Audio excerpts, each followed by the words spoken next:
বন্ধুরা, সবাই কেমন আছেন? আশা করি সবাই ভালো আছেন। চলে আসলাম জাপানি ব্র্যান্ডের গ্যাস ফ্যান কয়েল প্রবলেম ফুল সার্ভিসিং ভিডিও। বন্ধুরা, আমরা এর আগে দুইটা গ্যাস ফ্যানের ছোট একটা ভিডিও ছাড়ছিলাম, তার মধ্যে একটা ফুল সার্ভিসিং ভিডিও কমপ্লিট করছিলাম। তো এটা দুই নাম্বার। তো বন্ধুরা দেখুন, এটা হচ্ছে ফায়ারিং করে পুড়ে গেছিলো, মানে যেখানে কানেকশনগুলো থাকে, কোম্পানি কানেকশন যেগুলো থাকে সেগুলো কিন্তু ফায়ারিং করে পুড়ে গেছিলো। তা আমরা এটাও কিন্তু কমপ্লিট করে নিয়েছি এবং কোম্পানি থেকে 3টা কানেকশন বের করা ছিল, আমরা কিন্তু 4টা কানেকশন বের করে নিয়েছি। দেখুন, যেখানে যেখানে পুড়ে গেছিলো আমরা ভালোভাবে সোল্ডারিং আয়রন দিয়ে কিন্তু সোল্ডার করে দিয়েছি। আর 4টা কানেকশন বের করেছি, 2টা রানিং 2টা স্টার্টিং। তো বন্ধুরা চলেন আমরা এটা একটু বার্নিশ করে নিই, কারণ বার্নিশ করা খুবই গুরুত্বপূর্ণ। আর কয়েলটা তামার কয়েল, আর বার্নিশ করলে এখানে টিকসই বেশি হবে, তাই জন্য আমরা কিন্তু এখানে বার্নিশ করে দিচ্ছি। দেখুন, আমরা ভালো মতন দুই সাইডেই বার্নিশ করে দেবো। প্রথমে আমরা কানেকশনের সাইডগুলো বার্নিশ করে নিচ্ছি, আর এখানে আমরা ভরপুর বার্নিশ দিব, কারণ তামার কয়েলের জন্য বার্নিশটাই সব থেকে মেন। আর বার্নিশের উপরে কিছু হয় না, বার্নিশ যত দিবেন তত, আর ভালোভাবে শুকায় নিতে হবে।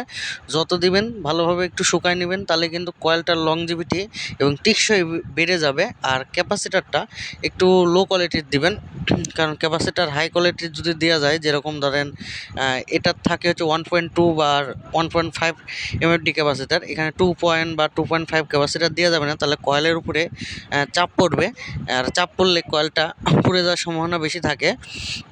এটা গ্যাস ফ্যানের কয়েল, তাই জন্য একটু ক্যাপাসিটারটা একটু লো এম্পিয়ারের দিতে হবে। আর কোম্পানি থেকে কিন্তু 1.2 এমডি ক্যাপাসিটার দেওয়া থাকে, তারপরেও আমরা 1.5 পর্যন্ত কম্পেয়ার করি, তার উপরে কিন্তু দেওয়া উচিত না। তো বন্ধুরা, আমরা উপরের সাইডটা কিন্তু বার্নিশ দিয়ে কমপ্লিট হয়ে গেছে, এখন কিন্তু আমরা নিচের সাইডটা দিয়ে নেব। দেখুন, আমরা নিচের ওপর সাইডটা ঘুরিয়ে নিছি। তো এই অপর সাইডটা আমরা কিন্তু ভালোভাবে দিয়ে নেব, কারণ এক সাইডে দিব না, দিলে দুই সাইডে আমরা ভালো করে দিয়ে নেব। তো দেখুন, আমরা দ্বিতীয় সাইডেও কিন্তু ভালোভাবে বার্নিশ দিয়ে নিচ্ছি। আপনারা যারা নতুন টেকনিশিয়ান ভাইরা আছেন, তো অনেকেই কিন্তু গ্যাস ফ্যান সার্ভিসিং করতে পারেন বা ভেজালের কারণে অনেকে করেন না। তাই আমার এই ভিডিওটা কন্টিনিউ আপনারা দেখেন, স্টেপ বাই স্টেপ কিন্তু আমি এখানে সব কিছু দেখেছি। আমার কোনো লুকানো ছাপানো জিনিস আমি বা কোনো কাজ করি না, কিন্তু স্টেপ বাই স্টেপ এখানে সব কিছুই বলে দিচ্ছি এবং স্টেপ বাই স্টেপেই দেখাচ্ছি। আপনারা একটু ধৈর্য সহকারে মনোযোগ দিয়ে দেখবেন, তাহলে অনেক কিছু শিখতে পারবেন। আমার এই ভিডিওটা ভালো লাগলে অবশ্যই লাইক কমেন্ট শেয়ার করতে ভুলবেন না। আমার চ্যানেল নতুন হলে অবশ্যই সাবস্ক্রাইব করে দেবেন। তো বন্ধুরা দেখুন, আমরা কিন্তু ভালোভাবে বার্নিশ করে নিয়েছি, আর বার্নিশ আমার একটু হাতেও ভরে গেছে, সমস্যা নাই। আমাদের বার্নিশ করা কিন্তু কমপ্লিট হয়ে গেছে। এখন আমরা সেটিংয়ের দিকে যাব, মানে আমরা সেট আপ দেবো। আমরা কিন্তু কয়েলটা ভালো মতন করে শুকাই নিয়েছি, রোদে একদিন গোটা শুকাই নিয়েছি। তো দেখুন, এটা হচ্ছে ব্যাক পার্ট এবং উপরের পার্ট। তো এটারও শেপটা মোটামুটি জং ধরার মতনই, এটাও কিন্তু ওয়াশ করতে হবে। আর কয়েলের কোথায় প্রবলেম ছিল আপনাদেরকে একটু দেখাই। কয়েলটার দেখুন, কানেকশন যেখানে ছিল সেখানে কিন্তু পুড়ে গেছে, আর এখানে বার্নিশ দেওয়ার কারণে খুব একটা বোঝা যাচ্ছে না। আমি এখানে সোল্ডারিং করে দিয়েছি। তো এখানে কিন্তু পুড়েছিল, দুই জায়গায় পুড়ছিল, একটা সামনে, একটা মানে রানিং সাইডে এক কয়েলে, আর একটা স্টার্টিং সাইডের আরেক কয়েল, দুই সাইডে কিন্তু ফায়ারিং করছিল। তো ওখানে আমরা ভালো করে সোল্ডারিং করে বার্নিশ মোটামুটি ভালো দিয়েছি, এবং শুকানোর পর একবারে টন টাইট হয়ে গেছে। এটাতে প্রবলেম না হওয়ারই কথা, কোনো যদি বৈদ্যুতিক প্রবলেম না থাকে তাহলে প্রবলেম হবে না। তো আমরা এখন সেটিংয়ের দিকে চলে যাব। দেখুন, আমরা দুইটা শ্যাপ এবং বুশ ভালো করে ক্লিন করে মোবাইল টোবেল দিয়ে একবারে ওয়াশ করে ফেলাবো। তাই আপনারা বাসা বাড়িতে যারা এই ভিডিওটা আমার কন্টিনিউ দেখতেছেন, তারা একটু মনোযোগ দিয়ে দেখবেন। আপনাদের বাসা বাড়িতে কম বেশি সবারই কিন্তু গ্যাস ফ্যান থাকে, আর আগেকার এগুলো কিন্তু অনেক আগেকার গ্যাস ফ্যান। এটা হচ্ছে 16 ইঞ্চি গ্যাস ফ্যান। তো এরকম গ্যাস ফ্যান যদি কারো বাসায় থাকে, তারা কখনোই ফেলে দিবেন না, কারণ গ্যাস ফ্যান আগেকারগুলো কিন্তু তামার কয়েল হয়। তামার কয়েল কিন্তু প্রত্যেকটা তামার কয়েলে কিন্তু রিপেয়ার করা সম্ভব। সিলভারের থেকে তামার কয়েলের লংজিভিটি বেশি, এবং রিপেয়ার করার 100%-এর মধ্যে 99% কিন্তু চান্স থাকে যে রিপেয়ার হওয়ার, আর 1% ওটা হচ্ছে পরের সাবজেক্ট। তো বন্ধুরা, আপনারা যারা বাসা বাড়ি থেকে আমার এই ভিডিওটা দেখতেছেন, তারা অবশ্যই আমার ভিডিওটা কন্টিনিউ করে একটু দেখবেন, আর ধৈর্য সহকারে মনোযোগ দিয়ে একটু দেখবেন, তাহলে আপনারা অনেক কিছু কিন্তু বুঝতে পারবেন এবং অনেক কিছু অভিজ্ঞতা নিতে পারবেন যে গ্যাস ফ্যান কী করলে কী হয় বা কোথা থেকে কী হয়। তাই আপনারা একটু মনোযোগ দিয়ে দেখবেন। ভিডিও ভালো লাগলে অবশ্যই লাইক কমেন্ট শেয়ার করতে ভুলবেন না। আমার চ্যানেল নতুন হলে অবশ্যই সাবস্ক্রাইব করে দেবেন। দেখুন, আমরা শ্যাপটা কিন্তু জং ধরে গেছিলো, সামনের পার্টটা খুলতেছিল না। আমরা কিন্তু একটু সিরিজ কাগজ দিয়ে ঘষে শ্যাপটা খুলে নিছি। তো এখানে একটু শ্যাপটা ওয়াশ করে নিলাম। আরেকবার আমরা সিরিজ কাগজ দিয়ে ভালো করে ঘষে দেবো, কারণ ফেলায় রাখছিল তো মানে কাজটা হবে কি না এই ভেবে অনেকদিন ফেলায় রাখছিল, তাই আমার কাছে দিয়েছে। আমরা কিন্তু দুইটাই কমপ্লিট করছি। এর আগেরটা কমপ্লিট করে আমাদের কিন্তু ভিডিওর চ্যানেলে ছাড়া আছে, আপনারা চাইলে দেখে আসতে পারেন। এটা কিন্তু পরের আরেকটা ফ্যান। তাই আমরা এটাও সেমভাবেই কিন্তু কমপ্লিট করে নিয়েছি। দুটাই তামার কয়েল জন্য দুটোই উঠে গেছে। তো বন্ধুরা দেখুন, আমরা সামনের শ্যাপটা যেটা আছে সেই শ্যাপটা কিন্তু সামনের সাইডটা ভালোভাবে সিরিজ কাগজ দিয়ে ওয়াশ করে এখানে কিন্তু আমরা মোবিল ইউজ করব। তো বুশের অবস্থা খুব একটা ভালো আছে, তা আমরা একটু তেনা দিয়ে ওয়াশ করে নিচ্ছি, ময়লা টলা পড়ে আছে। আর নিচের যে সাইডটা আছে সেটা জং ধরতে শুরু করে দিছে, তা আমরা একটু মোবিল দিয়ে এটা করে দেবো, তে ওয়াশ করে দেবো, তে সমস্যা হবে না, আশা করি চলে যাবে। তা আমরা শ্যাপে কিন্তু আগে সর্বপ্রথম মোবিল দেব, কারণ মোবিল দিয়ে আগে বুশটা কিন্তু ক্লিয়ার করে দেবো। কারণ অনেক দিন ধরে পড়ে আছে, বুশটা একটু ক্লিয়ার না করে দিলে জাম হয়ে যাওয়ার সম্ভাবনা বেশি থাকে। তাই আমরা ভালোভাবে শ্যাপে কিন্তু মোবিলটা ইউজ করতেছি। দেখুন, আমরা চার সাইডে ভালোভাবে কিন্তু শ্যাপে মোবিলটা ইউজ করছি এবং বিয়ারিংয়েও দিব। এখানে তো বিয়ারিং থাকে না, বুশ থাকে, তাই আমরা বুশে দিব। তো বুশে দিয়ে দেখুন আমরা ভালো করে চারপাশ থেকে ঘুরিয়ে এবং আপ ডাউন করে দেখতেছি যে আমাদের বুশটা কিন্তু ক্লিয়ার আছে নাকি। তো দেখুন আমরা ভালোভাবে কিন্তু ঘুরে দেখতেছি আর আমাদের ক্লিনটা করে নিচ্ছি শ্যাপের সাথে, একবার বুশটাও মোবাইল দিয়ে একবারে ওয়াশ হয়ে যাচ্ছে, তাই জন্য আমরা বারবার করে এখানে করে নিচ্ছি। দেখুন, তো আমাদের ওয়াশ করা কিন্তু সামনের পার্ট ওকে হয়ে গেছে। আমরা এখন সেটআপের দিকে চলে যাচ্ছি, কয়েলটা সেটআপ দেবো। এখানে কিন্তু আমরা একটা কাজ করছি, সেটা হচ্ছে মার্কিং করে নিচ্ছি। দেখুন, মার্কার পেন দিয়ে মার্কিং করে নিলে কোম্পানি যেভাবে ফিটিং করে সেই হিসাবে ফিটিং করা যায়। আর অন্যভাবে আমরা ফিটিং করতে পারি, যেরকম মার্কিং না করে আমাদের মতন করে আমরা বসাতে পারি। সেক্ষেত্রে আমাদের একটু কষ্টটা বেশি হয়, কারণ এখানকার চুড়ি আর আর্নিসার ভালোভাবে বসে না। আর্নিসারটা একটু 19-20 হলেই কিন্তু জাম হয়ে যায়, তাই জন্য আমরা কিন্তু মার্কিং করে নিছি। তো এখন আমরা এখানে যে এই যে এখানে ছিদ্র আছে একটা, নিচের তলার পাটে ছিদ্র আছে, মানে কেবলগুলো বের করার জন্য। তা আমরা এই ছিদ্রতে দিয়ে আমরা যে 4টা কানেকশন বের করছি কয়েল থেকে, যে ছিদ্র দিয়ে এপার ওপার দিয়ে আমরা বের করে পিসের ব্যাকপার্টটাও আমরা কিন্তু লাগিয়ে নেব। এখানে লাগিয়ে নিয়ে কয়েলটা কিন্তু আমরা এখানে একবারে অ্যাডজাস্টিং করে নেব। তাই আমরা পিসের পাটেও কিন্তু দেখুন মার্কিং পেক দিয়ে দাগ দেওয়া আছে, আমরা সেমভাবেই বসাবো। তারপরেও একটু হালকা পাতলা অ্যাডজাস্টিং করতে হয়। তার আগে আমরা কিন্তু পিসের পাটের যে শেপটা আছে সেখানেও কিন্তু মোবিল ইউজ করতেছি এবং বুশেও কিন্তু হালকা করে দিয়ে নিছি। তো এটা ঘোরার সময় ক্লিয়ার হয়ে যাবে, সমস্যা নাই, আমরা সেভাবে দিয়ে নিছি। তো দেখুন আমরা যেভাবে দাগ দিয়ে আছে সেভাবে কিন্তু হালকা হালকা করে চাপ দিয়ে কিন্তু ভিড়ানোর চেষ্টা করতেছি। দেখুন এখানে কিন্তু জাম হয়ে থাকতেছে, তো আমরা তারগুলোও একটু মেজারমেন্ট করে বাইরে বের করে নিচ্ছি। এখানে কিন্তু হালকা করে জাম হয়ে থাকতেছে, তো আমরা একটু কষ্টও হচ্ছে আমাদের, কারণ সেমভাবে বসতেছে না। আমরা খুব কষ্ট করে এখানে বসিয়ে নিয়েছি, তো হালকা করে বাড়িও দিয়ে লাগছিল। তো আমরা তারগুলো ভালো করে মেজারমেন্ট করে বের করে এবং কিন্তু ভিড়িয়ে নিছি। এখন কিন্তু 3টা নাট আছে বডের, এই নাটগুলো আমরা কিন্তু এখানে ভালোভাবে টাইট দিয়ে নেব। আর 3টায় সমান তালে টাইট দেবো, কোনোটা কম বেশি করে দেবো না, কারণ হালকা হালকা করে 3টাই সমান তালে টাইট দেবো, তাহলে আর্নেসারটা আর উপরের ব্যাকপার্টটা ভালোভাবে ভিড়বে, তখন আর জাম থাকবে না। আর জাম থাকলে আরেকটা কাজ করা যায়, সেটা হচ্ছে মেজারমেন্ট করতে হয় বাইরে দিয়েও মেজারমেন্ট করা যায়। সেটা আমি করব, কারণ অটোমেটিক তো কোম্পানির নিয়মে ধরেন লাগাতে গেলে এটা মেশিন দিয়ে লাগায় কোম্পানিরা, আর আমরা কিন্তু হাতে সব কিছু করি। তো মেশিন দিয়ে লাগালে এখানে কি হয় যে ওদের আর অ্যাডজাস্টিংয়ে কোনো প্রবলেম হয় না, ওরা মেশিনে সব কিছু করে দেয়। আর আমরা কিন্তু হাতে করি, তাই জন্য আমাদের কিন্তু এক্সট্রাভাবে অ্যাডজাস্টিং করতে হয়। দেখুন আমরা 3টা নাটই ভালোভাবে টাইট দিয়ে নিচ্ছি, আর এরপরে কিন্তু আমরা অ্যাডজাস্টিং করব। তো দেখুন আমরা পরপর করে 3টা নাটই কিন্তু আগে হালকা করে টাইট দিয়ে নিছি এবং কিন্তু এখন কিন্তু আমরা ভালোভাবে টাইট দিয়ে নিচ্ছি। এখন কিন্তু শেপটা জাম হয়ে আছে। তো দেখুন আমরা স্ক্রুড্রাইভার দিয়েই শেপের উপর চারদিকে আমরা কিন্তু বাড়ি দিচ্ছি, দিয়ে কিন্তু ক্লিয়ার করে নিচ্ছি। তো এইভাবে আপনারা পারতপক্ষে অ্যাডজাস্টিং করে নেবেন। একবারে যখন দেখবেন ক্লিয়ার হয়ে গেছে তখন আর দরকার নেই। তো দেখুন মোটামুটি ক্লিয়ার কিন্তু হওয়ার মধ্যে। তো আমরা আরেকটু বাড়ি দিয়ে নেব, কারণ এখানে আরেকটু মনে হচ্ছে আমাদের ক্লিয়ার হবে, কারণ জাম মনে হচ্ছে। তো আমরা হালকা করে আরেকটু বাড়ি দিয়ে নিচ্ছি, স্ক্রুড্রাইভার দিয়ে বাড়ি দিচ্ছি, বেশি ভারী জিনিস দিয়ে বাড়ি দেওয়া যাবে না। তো আমাদের কিন্তু দেখুন শেপটা একবারে ইজি হয়ে গেছে, মানে অ্যাডজাস্টিং আমরা করে ফেলাইছি। তো এখানে একটা কাজ করব, উপরে যে শ্যাপটা যে বুশের সাথে আছে তার উপরে একটা রাবার টাইপের দিয়ে আছে, সেখানে আমরা কিন্তু মোবাইল দিয়ে ভিজিয়ে রাখবো, কারণ এখানে মোবাইল দিলে আস্তে আস্তে বুশের মধ্যে মোবাইল চলে যাবে আর বুশটা দীর্ঘদিন লাস্টিং করবে। তো দেখুন আমরা কিন্তু ওখানে মোবাইল দিয়ে ভালোভাবে ভিজিয়ে নিয়েছি রাবারটাকে। তো চলুন আমরা এখন বডিতে এখন এখানে বসিয়ে দিই। আমরা বডিটা মোটামুটি ওয়াশ করে নিয়েছি যতদূর পারছি, ভালোভাবে ওয়াশ করতে যায়নি, ভালোভাবে ওয়াশ করতে গেলে একবারে ধুয়ে ফেলাতে হবে, তাই জন্য আমরা মোটামুটি কোয়ালিটির ওয়াশ করে নিয়েছি। তো দেখুন এখানে আমরা 4টা কানেকশন বের করে নিয়েছি, এটা ভালোভাবে মেজারমেন্ট করে এই বডির সাথে বসিয়ে দেব। তার আগে এখানে একটা রাবার ছিল তারের ভিতরে, সেই রাবারের মধ্যে আমরা এপার ওপার দিয়ে ইনপুট করে দেব, এপার দিয়ে ইনপুট করে ওপার দিয়ে আউটপুট করে বের করে নেব।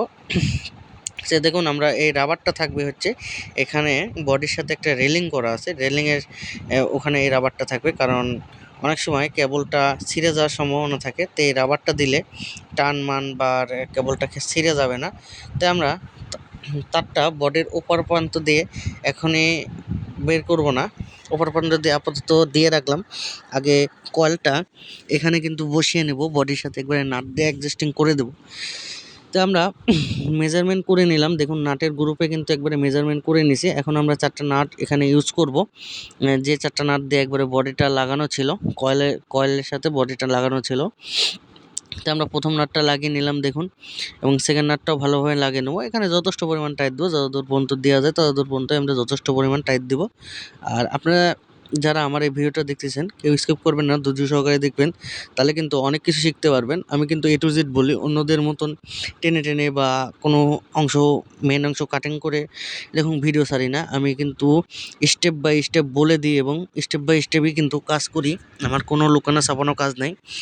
তো আপনারা যারা আমার এই ভিডিওটা দেখতেছেন তারা অবশ্যই ধৈর্য সহকারে মনোযোগ দিয়ে দেখবেন। আর ভিডিওটা ভালো লাগলে অবশ্যই লাইক কমেন্ট শেয়ার করতে ভুলবেন না। আমি নিত্যদিন এরকম নতুন নতুন ব্লগ আমার চ্যানেলে আপলোড দিই, আমার চ্যানেল নতুন হলে অবশ্যই সাবস্ক্রাইব করে দিবেন। আর আপনারা অন্যদের বন্ধুদেরকে দেখার জন্য একটু সুযোগ করে দেবেন, শেয়ার করে দেবেন ভিডিওটা। তো বন্ধুরা চলুন আবার কাজে ফিরে আসি। তো দেখুন আমাদের ওপর প্রান্তে যে ঘাটটা করা আছে, মানে রেলিং করা আছে, সেদিক দিয়ে কিন্তু এই যে টিউবটা আমরা এখানে কিন্তু বসিয়ে এপার ওপার কিন্তু ছিদ্র করা আছে, আমরা তারগুলো কিন্তু এপার ওপার দিয়ে বের করে নিচ্ছি, কারণ এখানে কোম্পানি থেকেই এই সিস্টেমটা করে দিয়েছে, কারণ তারটা ফ্যানের সাথে মানে ফ্যানের পাখার সাথে যেন বেঁধে না যায়, তাই জন্য এই সিস্টেম কিন্তু করে দিয়েছে, নাছাড়া কিন্তু অটোমেটিক করে দিল নি। তো এইভাবে সিস্টেম করার জন্য কোম্পানিটা খুব ভালো কাজ করেছে আমি মনে করি। তো দেখুন এই রাবারটা এখানে ঘাট আছে, মানে লক আছে একটা, এই লকের সাথে ভিড়িয়ে থাকে। তো আমরা ছোটো একটা স্ক্রুড্রাইভারের মাধ্যমে মানে লকের সাথে কিন্তু ভিড়িয়ে দিলাম। তো বন্ধুরা একটা কাজ কিন্তু আমাদের করা হয়নি এতক্ষণ, কিন্তু আমরা কয়েলটা কিন্তু একবারও চেক দিইনি, কারণ কয়েলের কাজটা আমরা কালকে করে রাখছিলাম, আজকে কিন্তু ফিটিং মানে একদিন পর কিন্তু আমরা ফিটিং করতেছি। এখনও কিন্তু কয়েলটা আমরা চেক দিইনি। তো চলুন কয়েলটা আগে চেক দিয়ে নিই, দেখি কী অবস্থায় আছে।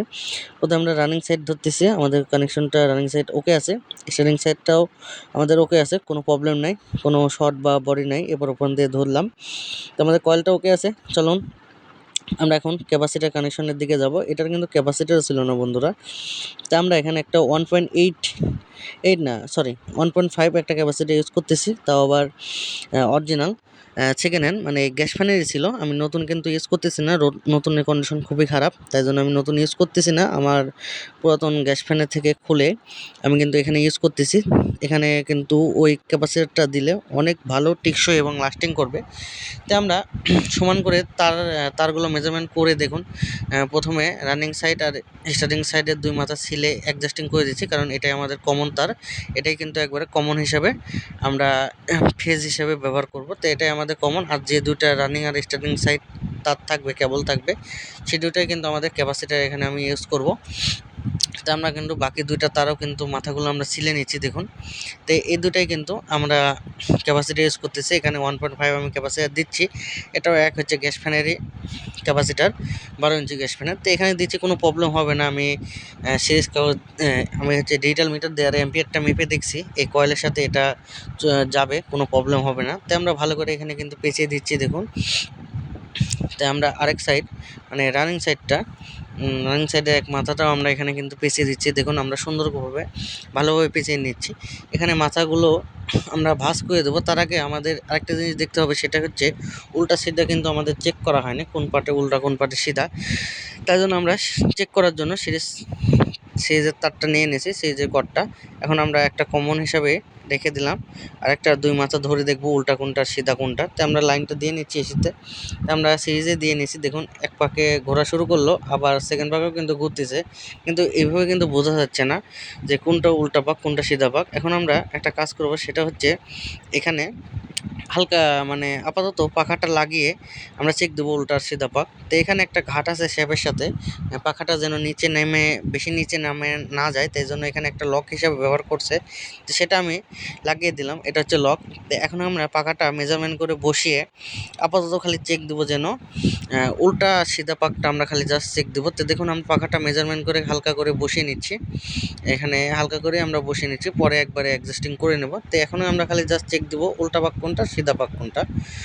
এটাই মানে বাতাসটা উপর দিকে মানে উল্টা পাকে এটা বাতাসটা দিবে, সিধা পাকে দিলে হবে না, কারণ উল্টা পাকে দিতে হবে, বাতাসটা বের করতে হবে। এটা আমাদের সিধা পাক দিচ্ছে মানে বাতাসটা সিধা পাকে চলে আসতেছে।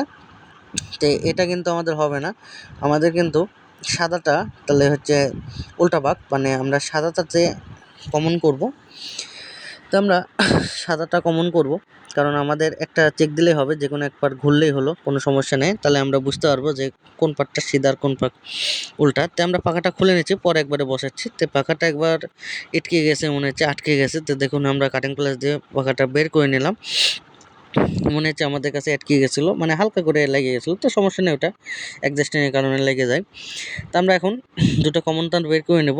যেভাবে আমরা ফ্যানের সিলিং ফ্যান বা টেবিল ফ্যানেরটা আলাদা, টেবিল ফ্যানের রেগুলেটরিং কয়েল হয় অনেকগুলো, তাই জন্য টেবিল ফ্যানটা আলাদাই বলতেছি। সিলিং ফ্যান বা যে কোনো যে রোহিঙ্গা টোহিঙ্গা যে কোনো কয়েল আছে, সেগুলো কয়েলে কিন্তু আমরা 4টা করে কানেকশন বাই করি। এটা সিলিং ফ্যানের মতনই কানেকশন করতেছি। আপনারা যারা ক্যাপাসিটার লাগাতে চাচ্ছেন তারা এই ভিডিওটা দেখতে পারেন কীভাবে ক্যাপাসিটার লাগাবেন। দেখুন আমরা কিন্তু একটা কমন করতেছি, যেটা হচ্ছে সিধা পাক, সিধা পাকে একটা দিচ্ছি। দেখুন লাল তার আমরা সিধা পাকে দিয়ে নিচ্ছি। তো এখানে মাথাটা ভাঁজ করে দেবো, যেন টান টান টান যেন না লাগে, টান টান লাগলে যেন খুলে যেন না যায়। তার জন্য আমরা কিন্তু এখানে মাথাটা একটু ভালো করে পেঁচিয়ে দিয়ে ভাঁজ করে দিচ্ছি। আর এখানে আমরা কিন্তু ভালো করে টেপিং করে দেবো। আর একটা কিন্তু কমন বের করতেছি, দেখুন একটা যেটা আমরা দুটা কয়েলের মাথা অ্যাডজাস্ট করছিলাম, সেটা কিন্তু আমাদের এখানে কমন হচ্ছে। তা আমরা এখানে এখন হচ্ছে টেপটা ব্যবহার করব। দেখুন প্রথমে আমরা কমন যেটা করছি সেটা কিন্তু আমরা ভালো করে টেপিং করে নিচ্ছি। তো এখানে কিন্তু আমরা ভালো করে টেপিং করে দিচ্ছি, যেন এখানে লুজ বা ইয়ার না থাকে। তাহলে লুজ থাকলে কিন্তু এখানে শর্ট হওয়ার সম্ভাবনা থাকে, কারণ একটা সাথে আরেকটা ঠেকে গেলে শর্ট হয়ে যাবে। তো এখন আমরা ক্যাপাসিটারের যে দুইটি মাথাটা আছে, মানে যেটা আমরা একটা সিধা পাট একটা উল্টা পাট, তো এই দুই মাথাটাও আমরা কিন্তু ভালো করে এখানে টেপিং করে দেব। আপনারা যারা আমার এই ভিডিওটা দেখতেছেন, আপনারা বাসা বাড়ি ইলেকট্রনিক্স অনেক পণ্যই আছে, কোনো সার্ভিসিংয়ের জন্য যদি মিস্ত্রি না পান আমাদের সাথে যোগাযোগ করতে পারেন, বা কোনো ইলেকট্রনিক্স পণ্য ক্রয় বা বিক্রয় করতে যাচ্ছেন তাহলে আমাদের সাথে যোগাযোগ করতে পারেন। আমরা কিন্তু ইলেকট্রিক্স পণ্য ক্রয় বিক্রয় করে থাকি এবং সার্ভিসিংও করে থাকি। তা আপনারা যারা প্রবলেম ফেস করতেছেন আমাদের কমেন্টে জানাবেন, আমরা অবশ্যই সাজেশন দেওয়ার চেষ্টা করব। তো বন্ধুরা দেখুন আমাদের ক্যাপাসিটারে টেপিং করা হয়ে গেছে, মানে অল কমপ্লিট টেপিং করা হয়ে গেছে। এখন আমরা এখানে কিন্তু একটা নাট ইউজ করতেছি, এখানে কিন্তু নাটটাও ছিল না, মানে ক্যাপাসিটারটাও ছিল না, নাটটাও ছিল না এখানে। তো আমরা এখানে কিন্তু ক্যাপাসিটারটা নাট দিয়ে আটকে দিলাম। ও সরি, এখানে ক্যাপাসিটারটা উল্টা করে লাগাতে হবে, কারণ এভাবে লাগালে ক্যাপাসিটারটা নিচে নামবে না, মানে ভাঁজ হয়ে নিচে নামবে না। তাই জন্যে এখানে ক্যাপাসিটারটা অপর প্রান্তে দিয়ে লাগাতে হবে, যেন ভাঁজ হয়ে নিচে নামে। আর ওইভাবে লাগানো থাকলে পাকার সাথে বাড়ি খাবে। তো এখানে আমরা ভাঁজ করে নিচে নামিয়ে দেবো। তো আমরা ক্যাপাসিটারটা ঘুরিয়ে নিলাম, ঘুরিয়ে নিয়ে আবার সেমভাবে এখানে নাট বসিয়ে দেবো। তো এখানে নাটটা আমরা ভালোভাবে টাইট দিয়ে নেবো, যেন লুজ না থাকে, পরবর্তী যেন খুলে না যায়। তো আমরা ভালো করে কিন্তু নাটটা টাইট দিয়ে নিলাম। এখন হালকা করে ভাঁজ দিয়ে নিয়েছি, যতদূর ভাঁজ দেওয়া যায় ততদূরই আমরা ভাঁজ দিয়ে নিয়েছি। এখন যে দুইটা মাথা আছে, মানে দুইটা যে তার আছে যেটা আমরা ফেজ নিউট্রাল বাই করছি, এটাই দুটা কমন, এটাতে ফেজ নিউট্রাল আমরা ব্যবহার করব। এই দুটা মাথা আমরা কিন্তু ভালো করে পিছিয়ে নিয়েছি। আর এখানে আমরা একটা টিউব ব্যবহার করতেছি, যে কোনো টিউব দিলেই হবে। এখানে আমরা টিউব ব্যবহার করতেছি কারণ ওখানে নাট দিয়ে আমরা লাগিয়ে দেবো এই তার দুটা, তাই আমরা এখানে টিউব ব্যবহার করতেছি। আর এখানে একটা লক ব্যবহার করব। সেই লকটা থাকে হচ্ছে এক্সট্রা করে কিনতে খুবই কম পাওয়া যায়। সেই লকটা থাকে টেবিল ফ্যানের কয়েলের সাথে। সেই লকটা আমরা এখানে ব্যবহার করব। একবারে নাট দিয়ে আটকিয়ে দেব। আর এখানে টিউব ব্যবহার করার কারণ একটাই, যে তারটা খুবই চিকন, এখানে নাট দিয়ে লাগানো যাবে না লক দিয়ে, তাই জন্য আমরা একটা টিউব ব্যবহার করতেছি যেন এখানে এই তারটা অ্যাডজাস্ট হয়ে থেকে যায়। তাই জন্য আমরা কিন্তু এখানে টিউব ব্যবহার করতেছি। আর এখানে আমরা কিন্তু নাটটা বসিয়ে দেবো। আর নাটটা বসিয়ে দিয়ে ভালোভাবে টাইট দিয়ে দেখবো যেন তারটা আপ ডাউন না করে, মানে অ্যাকুরেট যেন থাকে। আপ ডাউন করলে কিন্তু টানা হেঁচড়া করলে এখানে খুলে যাওয়ার সম্ভাবনা বেশি থাকবে বা ছিঁড়ে যাওয়ার সম্ভাবনা বেশি থাকবে। তো আমরা কিন্তু অ্যাডজাস্ট করে এখানে বসিয়ে দিলাম। দেখুন আমরা কিন্তু দেখে নিচ্ছি এই যে টানা হেঁচড়া করলে এটা লুজ থাকে নাকি। আমরা কিন্তু ভালো মতন টাইট দিয়ে নিয়েছি। দেখুন আমাদের কানেকশন করা কিন্তু অল কমপ্লিট হয়ে গেছে। এখন আমরা পাখা এবং বডি লাগিয়ে দেবো, কারণ আমাদের কাজ কিন্তু অলমোস্ট কমপ্লিট হয়ে গেছে। আমরা কিন্তু একবারে শেষ পর্যায়ে চলে আসছি। তো আমরা কিন্তু পাখাটা মেজারমেন্ট করে এখানে কিন্তু বসিয়ে দিচ্ছি শেপের সাথে। তো দেখুন মেজারমেন্ট করে আমরা পাখাটা বসিয়ে দিচ্ছি। এখন উপরকার যে প্যাচটা আছে এটা একটু আমার ভুল হয়, কারণ প্রত্যেকটা ফ্যানের হয়তো উল্টা প্যাচ থাকে, উল্টা প্যাচে টাইটলে আর সিধা প্যাচে খুলে। আর এটা হচ্ছে সিধা প্যাচে টাইটলে উল্টা প্যাচে খুলে, মানে এটা হচ্ছে কি বলবো, আর ফ্যানটা ঘুরে হচ্ছে উল্টা পাকে, কিন্তু এই প্যাচটা খুলে হচ্ছে সিধা পাকে, মানে আমি কনফিউজ হয়ে যাই। তো সমস্যা নেই, আমি এটা কিন্তু প্যাচটা ভালোভাবে টাইট দিয়ে নিছি এবং উপরকার পার্টটা কিন্তু আমরা লাগিয়ে দিচ্ছি। উপরের পার্টটা কিন্তু একবারে লক সিস্টেম, মানে ধরবেন আর কটাস কটাস করে মেরে লকটা বসিয়ে দিবেন, কোনো নাট টাট থাকে না। তো দেখুন আমরা কিন্তু লক সিস্টেম, লকটা কিন্তু ভালোভাবে ভিড়িয়ে নিচ্ছি, ধরতেছি আর কটাস কটাস করে শব্দ হচ্ছে আর লকটা কিন্তু ভিড়িয়ে যাচ্ছে। তো আমাদের কাজ কিন্তু কমপ্লিট হয়ে গেছে। আমরা যে দুইটা কমন তার বের করছিলাম সেটা মাথাটা ছিলে নিয়ে ফাইনাল চেক দিব সিরিজে বা ডাইরেক্ট এসিতে আমরা চেক দেবো, যেটাতে হোক আমরা চেক দিব।